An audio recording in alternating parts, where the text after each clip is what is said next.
Bonjour, Père Sélankar. Alors, que le Seigneur vous bénisse en ce matin. Alors, on est le 14 août 2018. Je sonne la trompette ce matin encore et je viens nous encourager à mettre notre vie en règle parce que Jésus-Christ il vient à ravir son épouse. Alors, si tu fais partie de l'épouse de Christ, gloire à Dieu. Si tu ne sais pas encore quoi faire et puis tu ne sais pas où te situer, sache que oui, il y a l'épouse et il y a aussi les invités qui, au fait, seront enlevés à ce moment, de ce que j'ai compris, que le Seigneur me dit. L'épouse est déjà choisie, mais il y a les amis qui sont à côté, et puis tout cela, tout ce groupe-là sera enlevé.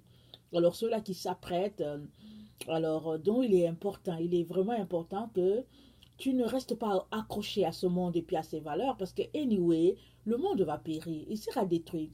Jésus-Christ a dit, je suis venu jeter un feu sur la terre. Et qu'ai-je à désirer de plus? Parce qu'une fois qu'un feu est jeté, n'est-ce pas, il va embraser. Alors Jésus a jeté le feu il y a plus de 2000 ans, et nous sommes dans le temps où bientôt ça va embraser. Et parce qu'il faut que ce soit détruit.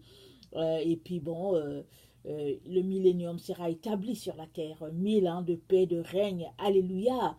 Mais pour que tu puisses goûter à cela, il est donc important que le monde dans lequel nous vivons soit vraiment un cadavre pour toi, que le monde soit de la pourriture pour toi, alors tu pourras bénéficier des grâces réservées aux élus. Donc voilà, alors aujourd'hui je viens apporter une exhortation sur si tu ne fais rien pour être libre, tu resteras lié. Alors, donc voilà. Alors, vous savez, euh, pour tous ceux-là qui veulent plus du Seigneur, ils se demandent comment faire. J'espère que c'est la question que tu te poses à tous les jours. Alors, moi, je me suis posé cette question quand j'étais un peu jeune, peut-être, je sais pas, peut-être 14 15 ans. Je me suis posé la question comment faire pour avoir plus de Jésus. Et je continue de me poser encore cette question-là à tous les jours, parce que chaque jour, j'ai envie d'avoir autre chose qui me booste, qui me donne d'avoir plus de notre Seigneur. Alors, vous savez, pour ceux-là qui sont nés dedans, nous autres, là, ceux qui sont vraiment un produit des églises et tout, alors souvent, c'est pas évident. Parce que bon, on est dans une famille chrétienne et puis à la maison, il y a souvent une certaine routine concernant les choses de Dieu et tout. Et puis finalement, on entre dans cet engrenage-là et on se dit que bon, on a le Seigneur et puis bon, ça va, on ne fait rien de mauvais. Et puis on est là dans cet engrenage et puis on fonctionne. Et cet engrenage-là peut devenir de la religion pour nous. Et vous savez que la routine, ça peut devenir une habitude qui s'installe et puis finalement, il n'y a plus la vie dans la routine parce que finalement, on fait la chose comme ça, comme un automate. Mais Jésus, il veut que on ait du temps avec lui, un temps d'intimité avec lui. Alors, pour avoir un temps d'intimité avec lui, tu peux être sûr et certain que ça sort de la routine. Parce qu'un temps d'intimité avec Jésus, tu peux venir dans sa présence aujourd'hui, vous pouvez passer 1 heure, tu peux venir demain, ça sera peut-être 3 heures. Et tu peux venir une autre fois. Et puis bon, tu n'auras même pas le temps de venir dire Jésus, je t'aime, le chérir, parce que tu viens et puis il commence déjà à te donner des gros dossiers parce qu'il veut que tu pries pour ça et tout ça. Et puis bon, dans ce cas, l'intimité, ça sera à travers les différents sujets et tout. Donc, question de dire que on ne s'ennuie pas quand on est dans une relation dynamique avec le Seigneur Jésus. Mais quand on est dans la routine, on a cette impression-là que, au fait, on fait quelque chose, mais finalement, dans le fond, on est juste dans une sorte de roue et de religion. Et on a besoin de nous libérer, parce que Jésus-Christ est venu libérer les captifs. Et si donc tu ne fais rien pour sortir de là, tu vas rester là-dedans.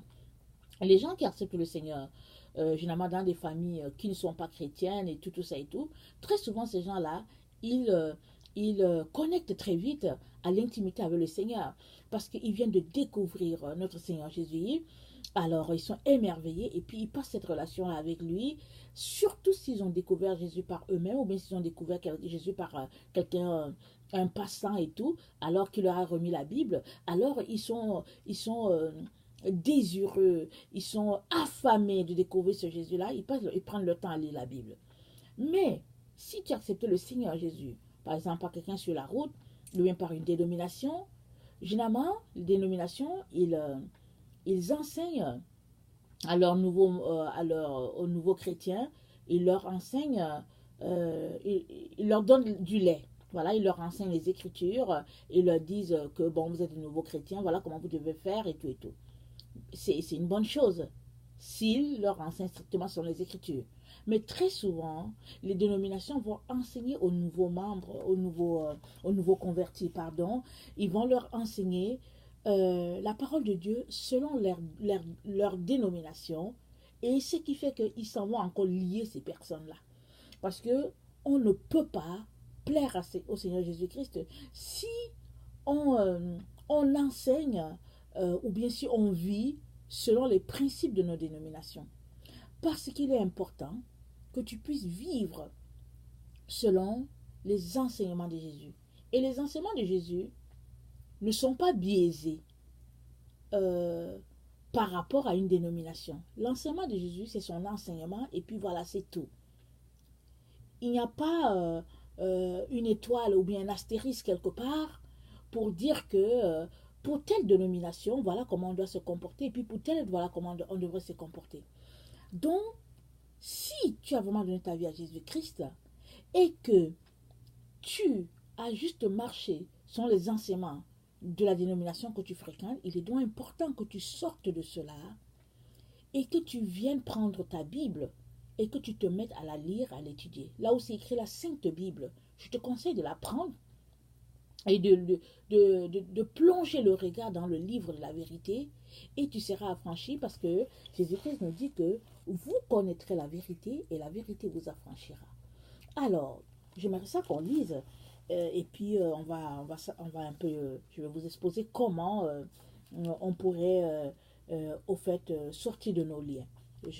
C'est sûr que je ne vais pas m'étendre sur tout parce que je ne sais pas tout, mais avec ce que le Seigneur m'a donné d'avoir aujourd'hui, je viens vous le partager, et ce n'est que une base qui va vous donner d'aller plus en profondeur et puis d'avoir plus. Alors, dans Jean 8, à partir du verset... excusez, on dirait que... Ah là là, écoutez, j'ai changé mon... Ok. Jean 8, à partir du verset... Je vais lire à partir du verset 30 pour nous situer, ok? Comme Jésus parlait ainsi, plusieurs crurent en lui. Et il dit aux Juifs qui avaient cru en lui, si vous demeurez dans ma parole, vous êtes vraiment mes disciples. Vous connaîtrez la vérité, et la vérité vous affranchira. Ils lui répondirent, nous sommes la postérité d'Abraham, et nous ne fûmes jamais esclaves de personne. Comment dis-tu, vous deviendrez libres? En vérité, je vous le dis, leur répliqua Jésus, quiconque se livre au péché est esclave du péché. Or, l'esclave ne demeure pas toujours dans la maison. Le Fils y demeure toujours. Si donc le Fils vous affranchit, vous serez réellement libre. Donc voilà, si le Fils vous affranchit, vous serez réellement libre. Et Jésus dit, vous connaîtrez la vérité, et la vérité vous affranchira. Et la vérité, c'est Jésus-Christ, et on découvre Jésus-Christ à travers les Écritures. Vous savez, pour nous qui avons été à l'école, très souvent, quand le professeur donne un sujet, il dit, bon, j'aimerais que vous fassiez une recherche sur, par exemple, les escargots de la Guinée, exemple, c'est un sujet qui me vient comme ça. Vous allez en bibliothèque, n'est-ce pas? Vous vous asseyez, et puis aujourd'hui, gloire à Dieu, avec Internet, vous tapez le titre, et puis vous essayez de voir en profondeur tous les éléments que vous pourrez apporter à votre audience par rapport à ce sujet-là.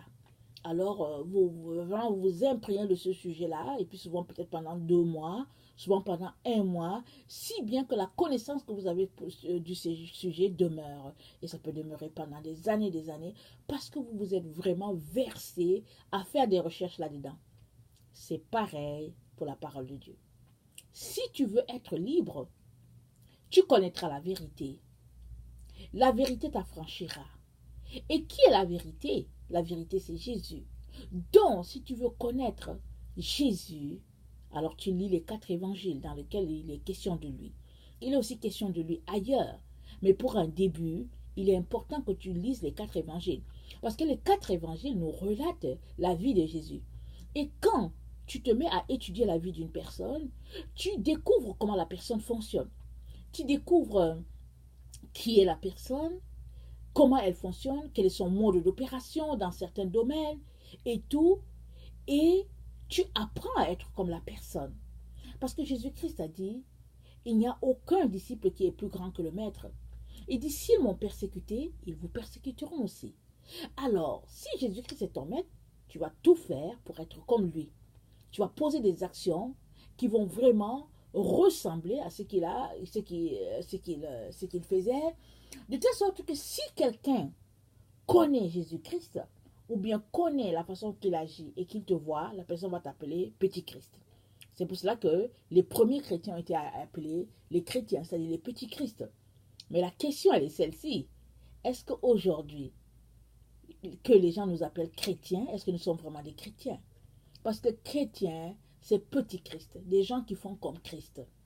Alors, pour revenir à notre sujet, si tu veux connaître la vérité, alors tu restes,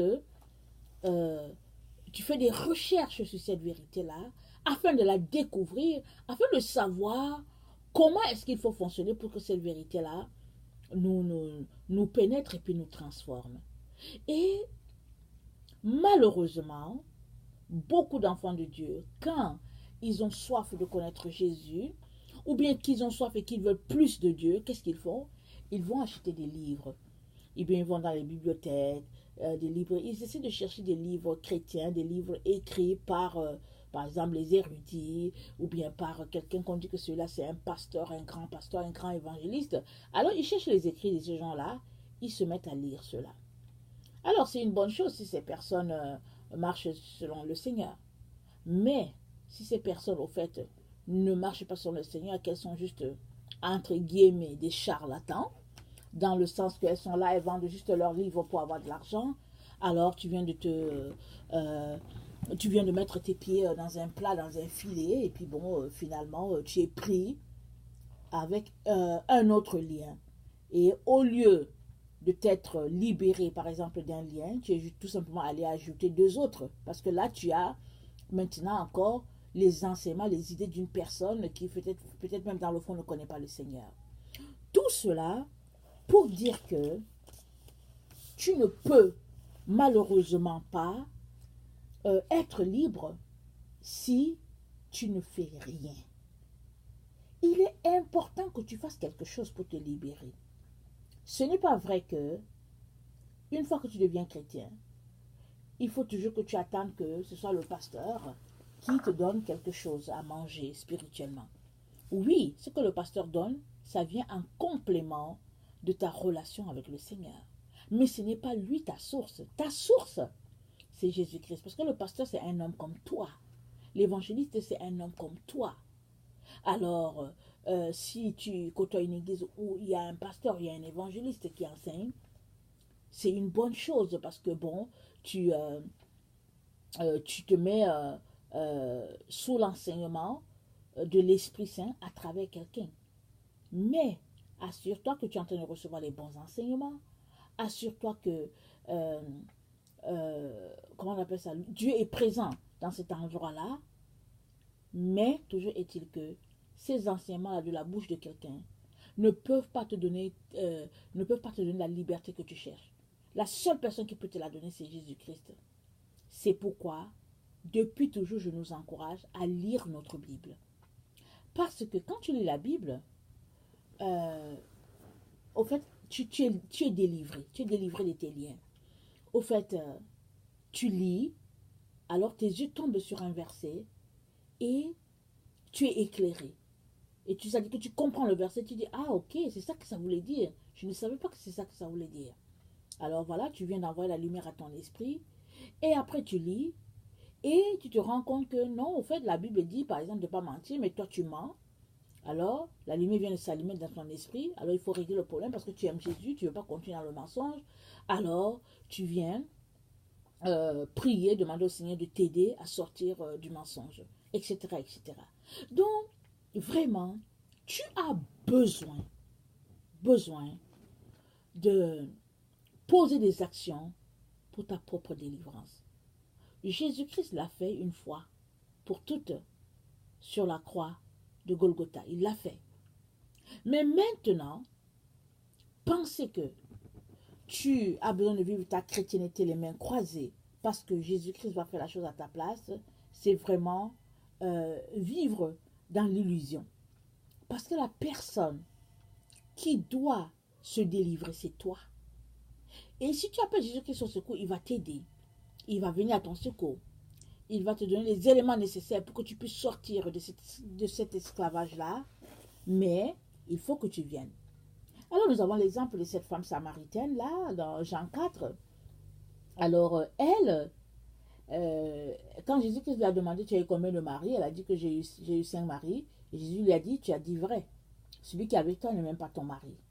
Alors cette femme là-dedans, elle a pris les maris de plusieurs femmes et elle vivait en Samarie. Donc tout le monde la connaissait comme la femme qui a arraché les maris des autres. Alors elle a trouvé une solution à sa situation. C'est-à-dire, elle allait puiser de l'eau à midi. Parce que si tu vas puiser de l'eau à midi, je l'ai déjà dit dans une ou deux vidéos, alors si tu ne veux pas bavarder, alors va puiser l'eau à midi. Le soleil est à son maximum, mais il n'y a personne au puits. Tu peux être tranquille. Alors, dans les régions où il fait chaud, les gens ne vont pas puiser de l'eau à midi. S'ils vont puiser l'eau, c'est le matin, et puis peut-être jusqu'à 10 heures. Et puis si c'est brumeux, ça peut aller jusqu'à 11 heures et tout. Et après, ils rentrent chez eux. Et ils vont revenir le soir, ou bien l'après-midi à partir de 16 heures. Le soleil aussi est moins fort. Et évidemment, tout le monde vient à cette heure-là. Tout le monde pense à la même chose. Ce qui fait que ça devient un endroit où les gens causent, les histoires se racontent. Et on sait tout ce qui se passe dans le village, etc., etc. Mais, quand tu ne veux rien savoir, tu vas puiser ton eau à midi, à 13 heures. Tu peux être sûr que tu ne vas pas trouver les gens. Si tu trouves quelqu'un, c'est que quelqu'un avait vraiment soif et puis s'est dit, bon, le puits est par là, je vais passer rapidement. Ou bien tu vas trouver quelqu'un qui est comme toi, au fait qui dit, je ne veux rien savoir de personne aujourd'hui, mais on veut puiser mon eau à midi. Alors, j'ai l'impression que si j'étais dans une zone où il y a le puits, là, on puise l'eau souvent à midi, on dirait que je serais souvent allé puiser l'eau à midi à 13 heures. Parce que très souvent, je veux tout simplement un peu de paix. Voilà, voilà un peu. Alors, la femme samaritaine, donc, a trouvé sa solution. Elle a trouvé qu'elle allait aller à midi. Et puis, bon, son problème serait réglé. Et puis, bon, elle n'aurait peut-être pas à confronter les femmes de ces messieurs-là, exemple. Ou bien elle n'aurait pas à confronter toutes ces personnes-là qui ne la tiennent pas en haute estime. Alors, c'est comme ça qu'elle a réglé son problème. Et pendant qu'elle a réglé ce problème-là comme ça, en disant, ok, moi, je vais aller puiser l'eau à midi, dans son cœur, elle savait que le Messie va venir et il va nous enseigner toutes choses, a-t-elle dit à Jésus.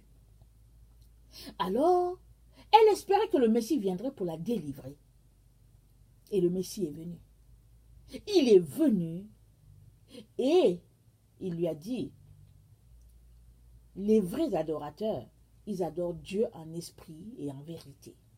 Ils ne l'adorent pas avec la bouche. Ils adorent en esprit et en vérité. Voilà les adorateurs que Dieu cherche. Parce que quand il lui a demandé, va chez ton mari, il a dit, je n'ai pas de mari. Tu n'en es pas. Jésus-Christ a dit, tu as dit vrai. Non seulement tu n'en as pas, mais celui-là, tu as eu 5, que Jésus lui dit. Et celui-là qui est avec toi n'est même pas ton mari. C'est-à-dire que c'est le 6e. Alors, Jésus-Christ lui dit, les vrais adorateurs, ils adorent Dieu en esprit et en vérité. Et si tu te mets à adorer Dieu en esprit et en vérité, tu n'auras pas besoin de combler ta solitude par un homme, par exemple. Parce que Jésus-Christ sera ta satisfaction. Et il te donnera ce qui est à toi. Il cherchera à te satisfaire à tous les points parce que tu le mets en premier. Alors, la femme a trouvé la solution pour elle aller au puits à midi. Jésus-Christ vient et lui dit, non, pas nécessaire. Tu ne seras jamais libéré comme ça. Tu vas juste ajouter une liste de problèmes à ta situation. Mais si vraiment tu veux être libre, il faut que tu connaisses la vérité. C'est ça qu'il a dit, ça c'est dans Jean 8, le verset 32. Et cette femme-là était une femme véridique. Elle a dit la vérité. Si elle avait menti, je ne sais pas comment la conversation aurait tourné. Sûrement, Jésus lui aurait dit, tu mens. Mais elle a dit la vérité tout de suite. Elle dit, moi, je n'ai pas de mari. Alors, Jésus-Christ lui dit, tu as dit vrai. Ça part là. La base de sa délivrance part là, au niveau, à l'endroit de la vérité. Tu as dit vrai. Et tu as eu 5. Celui-là même, ce n'est même pas pour toi. Tu allais prendre pour quelqu'un d'autre, ce n'est même pas pour toi. C'est ça que dit Jésus. Et Jésus dit, alors parce que la conversation continue, elle dit que bon, vous les Juifs, vous dites qu'il faut aller adorer à cette montagne et tout ça. Jésus-Christ dit non, non, non. On n'a pas besoin d'aller adorer de la montagne. Que l'heure vient, et l'heure est déjà là, où les vrais adorateurs vont adorer Dieu en esprit et en vérité. C'est là les adorateurs que Dieu demande. Alors mon frère et ma soeur, voici les adorateurs que Dieu demande. Ceux-là qui demandent Dieu, c'est ceux-là qui cherchent Dieu et puis qui l'adorent en esprit et en vérité. C'est eux-là qui plaisent au Père. Alors, si ceux-là qui plaisent au Père, ce sont les adorateurs qui l'adorent en esprit et en vérité, il est donc important, essentiel pour toi et moi que nous puissions nous libérer de tous nos liens afin que on puisse adorer Dieu dans la vérité. Parce que vous savez quoi, c'est pas parce que tu n'es pas conscient d'un lien que le lien n'existe pas. Ce n'est pas parce que tu n'es pas conscient d'un lien que, au fait, tu n'as pas un problème de mensonge. Parce que les liens nous gardent dans, dans le mensonge. Les liens nous gardent dans le mensonge parce que les liens nous gardent dans les ténèbres. Les liens, c'est tout ce qui est souillé, tout ce que le Père n'aime pas. Alors, c'est pas grave si les liens, c'est pas toi qui les as mis. Souvent, les parents, ils mettent des liens pour les enfants. Il y a des liens qui sont depuis les ancêtres. Donc, il y a des liens, il y a comment on appelle ça, des liens dans les familles de génération en génération. Et puis ça existe sur toute la planète Terre. C'est pas parce que tu es noir ou blanc. Ça n'a rien à voir. Alors, ça existe partout. Alors, les liens nous gardent esclaves du monde. Et puis, les liens sont, comment on appelle ça, un voile pour nous. Et puis, on n'arrive pas à voir. On est voilé. Et tu as besoin de venir, toi, devant le Seigneur pour lui dire, Seigneur, moi je veux te connaître. Je veux connaître la vérité parce que j'aimerais t'adorer en esprit, en vérité. Et aide-moi à sortir de ces liens dans lesquels je me trouve. Parce que voilà, j'ai telle situation, voilà, j'ai telle situation, voilà, j'ai ceci et cela. Voilà, mes parents font ceci, ils font cela. Mon grand-père a fait ceci, a fait cela. Voilà, je sors de ce groupe-là. Et puis voilà. Le Seigneur va t'aider. Il va te montrer les différents liens qu'il y a dans ta famille, dans les liens générationnels. Il va te montrer ce que toi-même tu fais, qui fait que vraiment il ne t'aime pas. Et il va te montrer ça, pas pour te reprendre, pas pour te lancer des pierres. Mais Jésus-Christ vient toujours avec beaucoup de compassion, avec beaucoup d'amour, pour te dire, mon fils, arrête de faire ceci, ma fille, arrête de faire cela, parce qu'il t'aime. Il veut te sortir de là. Il sait très bien que nous sommes chers et que l'ennemi ne fait que contribuer à tous les jours à nous garder attachés. Et Jésus est là. Il dit, il est venu pour nous donner la liberté et il nous donne aussi la vie en abondance. Et la vie en Jésus-Christ, tu ne peux pas l'expérimenter abondamment si tu demeures dans des liens. Tu as besoin de sortir de ces liens-là. Et ça nécessite que tu désires sortir de tes liens. Si tu ne veux pas sortir de tes liens, si tu ne fais aucun effort, si tu ne poses pas des actes montrant que tu veux sortir de tes liens, tu ne sortiras pas. Parce que Jésus-Christ ne va pas venir le faire pour toi, il l'a déjà fait. Il a déjà exposé principauté, domination, autorité. Il les a exposés en spectacle à la croix à Golgotha. Il l'a déjà fait. Pour que toi et moi prenions l'acquis que Jésus-Christ nous a donné et qu'on puisse marcher dans cela. Mais l'ennemi nous a trompés. Alors il a trompé les enfants de Dieu. Alors plusieurs enfants de Dieu aiment faire le basic. Alors ils font le minimum. Ils se disent que bon, moi je ne fais rien de mauvais, et puis et puis les dimanches je vais à l'église, j'adore. Si ça doit durer 2 heures et que bon, avec les salutations en avant, les salutations après le culte et tout ça, disons un maximum de 3 heures. Ok, on accorde à Dieu un maximum de 3 heures sur une semaine de 7 jours. Et je ne sais pas, 7 jours, ça fait combien d'heures? Mais toujours est-il qu'on lui accorde 3 heures. Ça ne fait même pas la dîme. Je ne sais pas combien de pourcentage ça fait en centième, je ne sais pas. Alors, voilà ça. on accorde ces 3 heures-là au Seigneur, hein, grosso modo, et on veut que Jésus-Christ nous prenne quand il viendra. Vous convenez avec moi que ce serait normal que Jésus-Christ nous dise « Je ne vous connais pas, n'est-ce pas ?» Vous convenez avec moi. Parce qu'une personne qui agit comme ça, je ne sais même pas si elle sera classée parmi les 5 vierges folles. Parce que les vierges, les 10 vierges, pourquoi elles sont appelées vierges? Parce qu'elles sont sorties de toutes les doctrines du monde. Elles sont vierges parce qu'elles sont devenues vierges. Parce que tout le monde, la Bible dit quoi? Car tous sont péchés et sont privés de la gloire de Dieu. Donc ça veut dire que nous avons tous péché. Nous sommes tous souillés. Il n'y a personne sur cette terre qui peut dire qu'il n'a pas de péché. Mais ces 10 femmes-là, elles sont devenues vierges parce qu'elles ont laissé aller le monde avec ses passions et puis toutes les choses, en tout cas, qui leur perdaient le temps. Et elles sont devenues vierges pour leur Seigneur. Mais toujours est-il que il y a eu 5 qui sont partis avec le Seigneur et 5 autres sont restés. Il leur a dit, je ne vous connais pas. Pourquoi? Parce que dans l'intimité, Jésus-Christ ne les connaissait pas. Parce qu'elles ne prenaient pas le temps pour venir dans sa présence, pour le connaître, pour lui dire que je t'aime, pour lui dire Seigneur, enseigne-moi, pour lui dire Seigneur, pour lui parler, pour connaître les battements du corps du Seigneur, et puis en retour, pour aussi lui partager, lui dire tout ce qu'il y a dans le cœur. Parce que c'est ça la marche d'intimité. C'est que tu viens dans le Seigneur, tu prends le temps pour prier, tu pries pour toi-même, tu pries pour les gens que Jésus-Christ a à cœur, etc., etc., etc.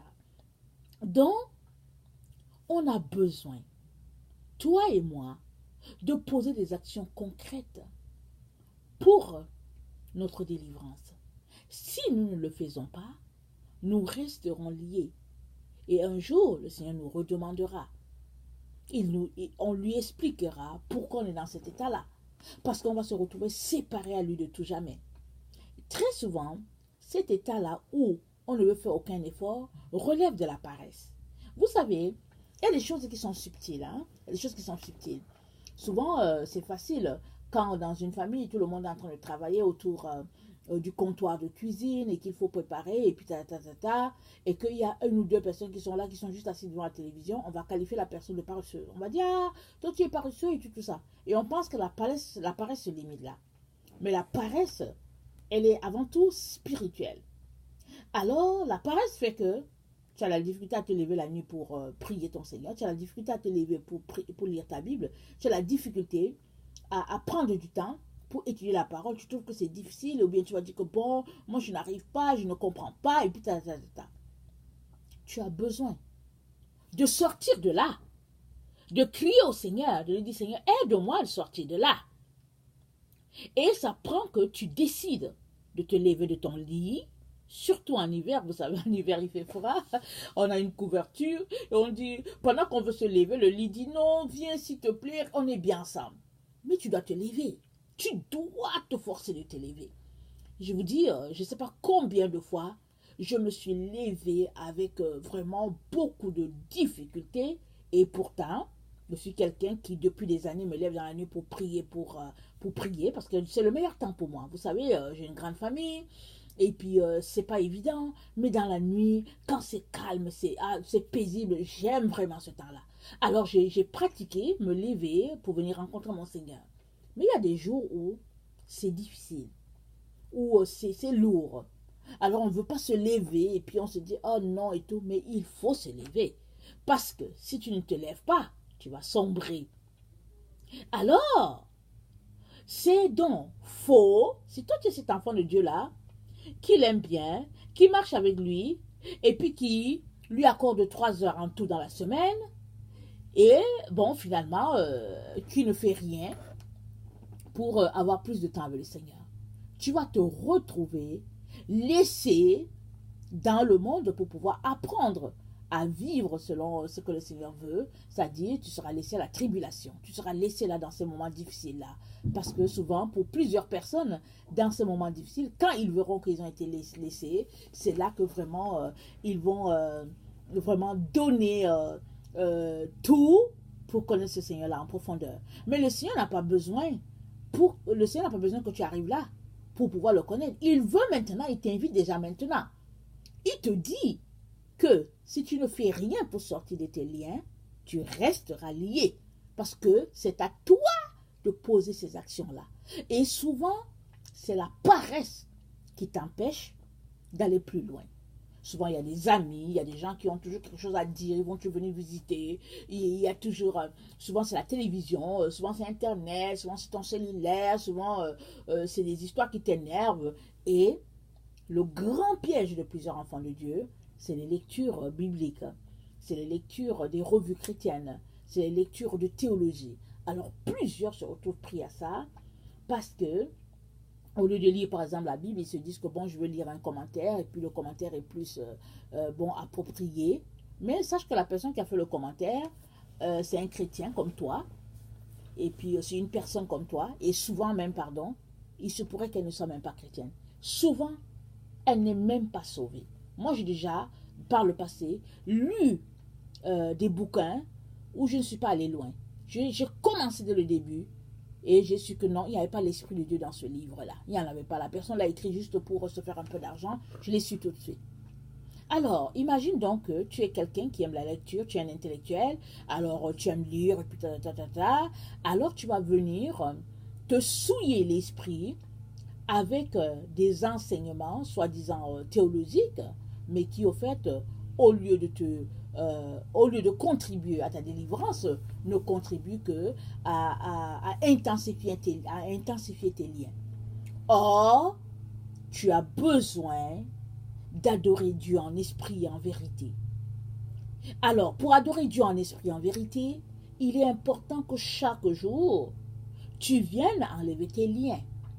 Vous savez, moi je marche avec le Seigneur, oui, depuis quand même bon nombre d'années, mais je ne vous cache pas que chaque jour que je viens devant le Seigneur, je viens avec un espoir que le Seigneur va me révéler quelque chose de nouveau. Et j'aime ça.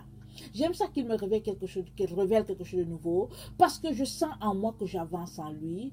Et j'aime ça qu'il me révèle quelque chose de nouveau, parce qu'à chaque fois que le Seigneur me révèle quelque chose de nouveau, je vois qu'il y a le voile de l'obscurité qui tombe, et puis je vois plus.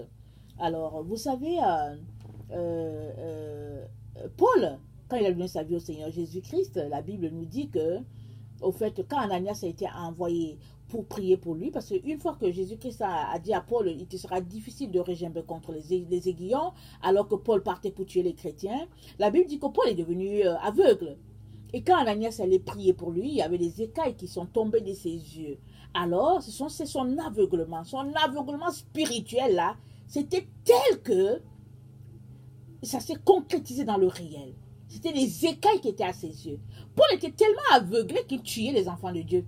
Il tuait ceux-là qui avaient la vérité, il les tuait, croyant que c'était son pharisianisme qui était la vérité. Alors, toi et moi aussi, il se pourrait que nous nous retrouvions dans une situation comme ça où les écailles sont telles que vraiment on est pris à quelque chose alors qu'on pense qu'au fait on est dans la vérité alors qu'on est dans le faux. Vous savez, en 2003 ou 2004, il faut que je revoie mon agenda, j'ai expérimenté quelque chose de spécial.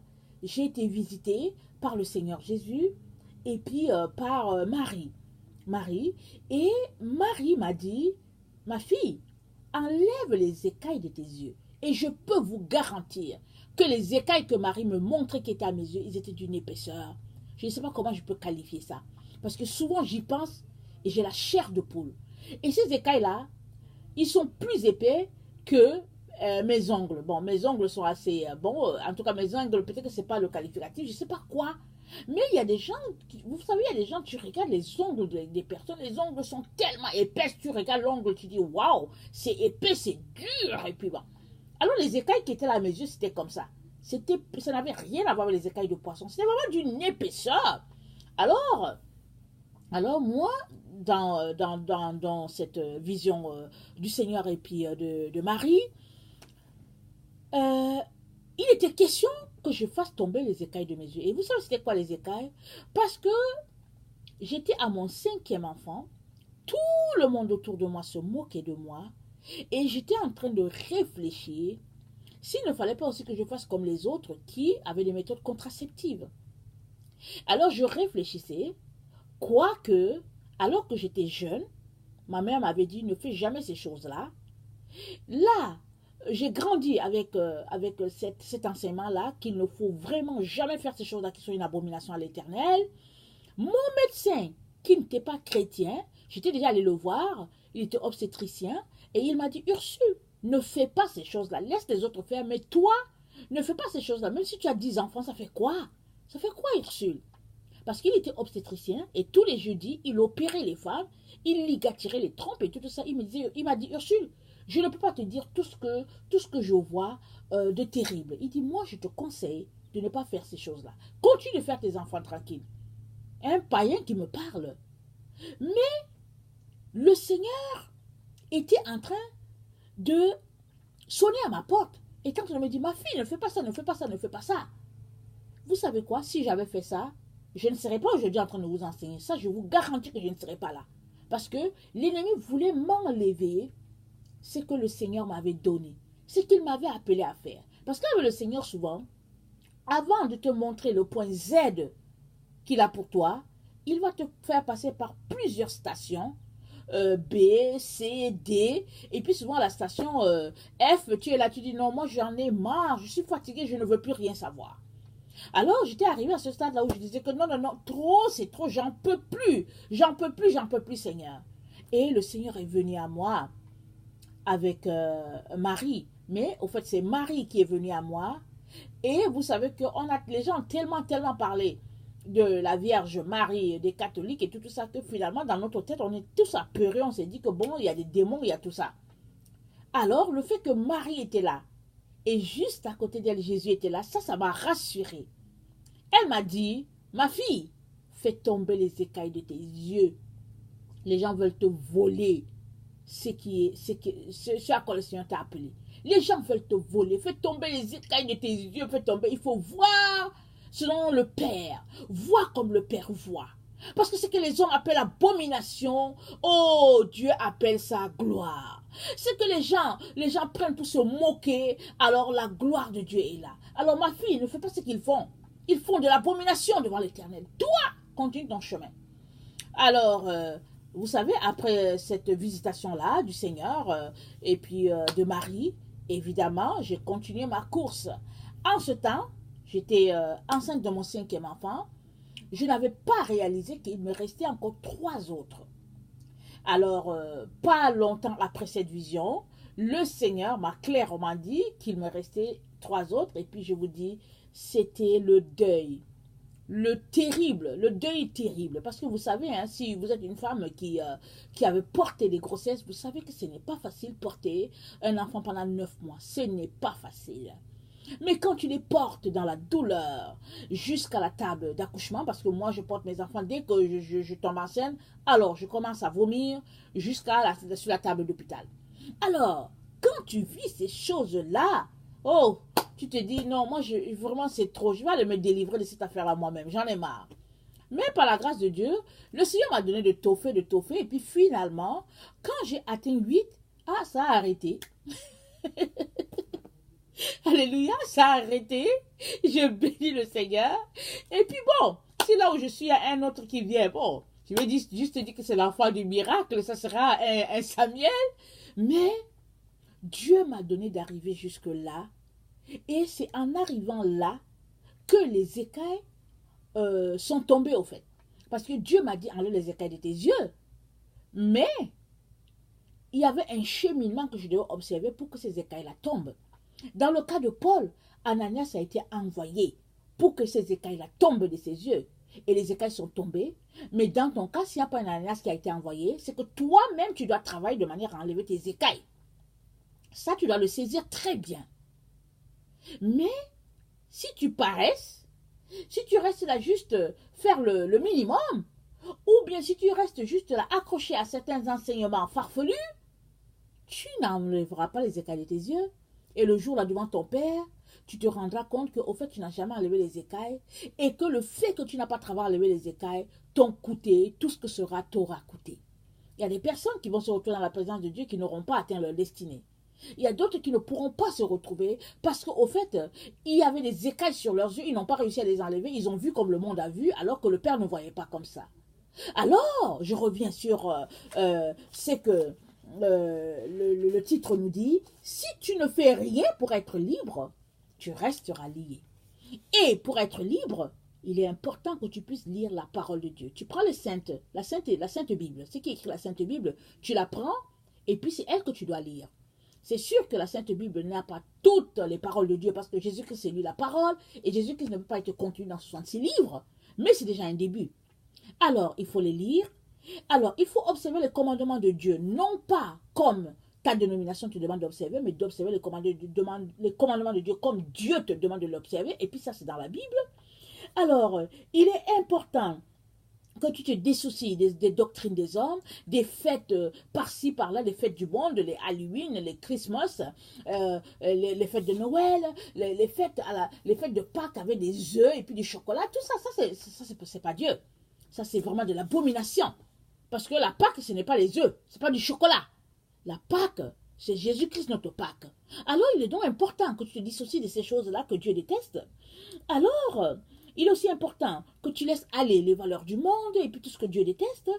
Il est important que tu ne te mettes pas à lire la Bible pour la critiquer. Il y a des gens qui lisent la Bible, qui disent que ouais, le verset là, et que Moïse avait dit ceci, et que patati. Il y a des gens, c'est comme ça qu'ils sont. Ils lisent la Bible et puis ils commencent à décortiquer, que oui, comme ça a fait. Qui es-tu pour juger Dieu? Qui es-tu, mon frère ou ma soeur, pour juger Dieu? Alors, la parole de Dieu, elle est faite pour que tu la lises, pour toi-même, pour ton instruction. Elle n'est pas faite pour que tu ailles la juger. Fais attention. Quand tu lis la parole de Dieu, crains Dieu. Sache que tu es devant le maître de l'univers. Alors quand tu viens devant Dieu, il faut le respecter, il faut trembler devant lui. Il faut que tu saches qu'il est Dieu. Tu ne viens pas t'amuser devant lui. Alors, la façon que tu lis la parole de Dieu, la façon que tu prends ce Dieu-là va déterminer si tu vas pouvoir te délier ou pas. Il y a des gens qui méprisent tellement le Seigneur, ils sont là, ils lisent leur Bible et puis ils ont leur télévision ouverte. Qui es-tu pour faire ça? Comment tu oses venir lire ta Bible et puis avoir la télévision ouverte? Non, tu ne fais pas ça, n'est-ce pas? Parce que Dieu est Dieu, tu n'oses pas faire ça, s'il te plaît. Dieu est Dieu et il n'a rien à voir avec ce qui est abominable. La télévision, c'est le monde, c'est les valeurs de ce monde-là déchu. Alors, si tu veux connaître Dieu, tu vas dans ta chambre, tu vas dans ton lieu secret, tu prends ta Bible, alors tu te mets à genoux devant le Père et tu viens chercher sa face, tu viens lui demander, tu le supplies de se révéler à toi. Tu trouves un endroit discret pour connaître ce Dieu-là. Tu mets de tes efforts, tu mets de ton amour, tu mets de ta volonté. Dieu va venir, il va se révéler à toi. Il va te donner les secrets cachés que beaucoup cherchent et ne trouvent pas. Et puis toi, tu auras trouvé ces choses-là. Alors, il est donc important que ton attitude vraiment détermine ce que tu veux vraiment. Alors, il est important aussi que tu choisisses de marcher non selon la chair, mais selon l'esprit. Il est important que tu viennes te repentir à tous les jours parce que nous sommes des humains, nous sommes faits de chair. C'est pas possible que toi, qui es chair, tu puisses dire que je n'ai pas péché aujourd'hui. Non. Si tu n'as pas péché, ok, fine, tu n'as pas péché. Mais tes pensées, est-ce que tu sais là où tu les as baladées? Est-ce que tu sais par exemple si une publicité à quelque part s'est échappée et puis bon, tu t'es laissé languir? Est-ce que tu sais par exemple que si en marchant, tu marchais et puis tu as vu quelqu'un là qui était en avant de toi et puis qui balançait ses fesses en avant de toi et puis ça t'a envoyé des idées? Excusez-moi le terme, bref, il est donc important que tu viennes avec humilité devant le Seigneur, te repentir, lui demander pardon à tous les jours. Parce que tu ne sais même pas, anyway, quand est-ce que la mort va te prendre. Est-ce qu'elle va te prendre dans ton sommeil? Alors, si elle te prend dans ton sommeil, il faut au moins que tu aies été clean, que tu aies confessé ta journée devant le Seigneur, que tu aies demandé pardon. Et comme ça, si tu te retrouves dans la présence de Dieu, alléluia, tu te retrouves clean et saint devant le Seigneur. Amen.